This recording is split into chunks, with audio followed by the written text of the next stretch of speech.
Hi friends, నేను సతీష్ మాట్లాడుతున్నాను. Friends, మన జూమ్ మీటింగ్స్ అప్డేట్స్, అలాగే మనకి కొంతమంది కొత్తగా అటెండ్ అయిన వాళ్ళు ఉన్నారు. వాళ్ళు కంపెనీ గురించి పూర్తిగా తెలుసుకోకుండా ఏదో మీ ఫ్రెండ్స్ చెప్తే జాయిన్ అయ్యారు, గ్రూప్లో అయినారు కొంతమంది.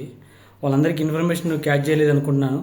వాళ్ళకి నాలెడ్జ్ లేక, చాలామంది అవగాహన లేక, క్లారిటీగా మన దాంట్లో తెలుసుకోలేదు కొంతమంది. అలాంటి వాళ్ళ కోసం స్పెషల్గా నేను జూమ్ మీటింగ్ పెడుతున్నాను. మళ్ళీ అటామిక్ కంపెనీ ప్రొఫైల్ డేటా అంటే అటామిక్ కంపెనీ గురించి పూర్తి ఇన్ఫర్మేషన్ మీకు ప్రొఫైల్ గురించి, మొత్తం కంపెనీ వెబ్సైట్ గురించి, తర్వాత ప్రొఫైల్ గురించి చెప్పడం జరుగుతుంది. ఓకే, మెయిన్ 4 ఎజెంట్స్ ఉన్నాయి. అందులో ప్రొఫైల్ ఒకటి, ప్లాన్ ఒకటి, ప్రొడక్ట్స్ గురించి ఒకటి, తర్వాత ప్రమోటింగ్ గురించి, పేఅవుట్ గురించి. ఓకే, ఈ 4 గురించి చెప్తాను. మళ్ళీ అదే జూమ్ మీటింగ్ మస్ట్ అటెండ్ కాండి. మళ్ళీ రేపు 8 o'clock జూమ్ మీటింగ్ ఉంటుంది నైట్. ఆ మీటింగ్ మిస్ చేసుకోవద్దు. డెఫినెట్గా కొత్త వాళ్ళు అయితే ఎవరైతే యాడ్ అయ్యారో స్పెషల్గా వాళ్ళు చెప్తున్నాను. ఈవెన్ వాళ్ళు ఇప్పటివరకు అటామిక్ గురించి తెలుసుకోకపోతే రేపు మీటింగ్ అటెండ్ కండి నైట్ 8 o'clockకి. ఆ మీటింగ్లో పూర్తి ఇన్ఫర్మేషన్ తెలుసుకోవచ్చు. అలాగే కొత్త వాళ్ళని కూడా ఇన్వైట్ చేసుకోవచ్చు మీ ఫ్రెండ్స్ని. Okay, thank you so much.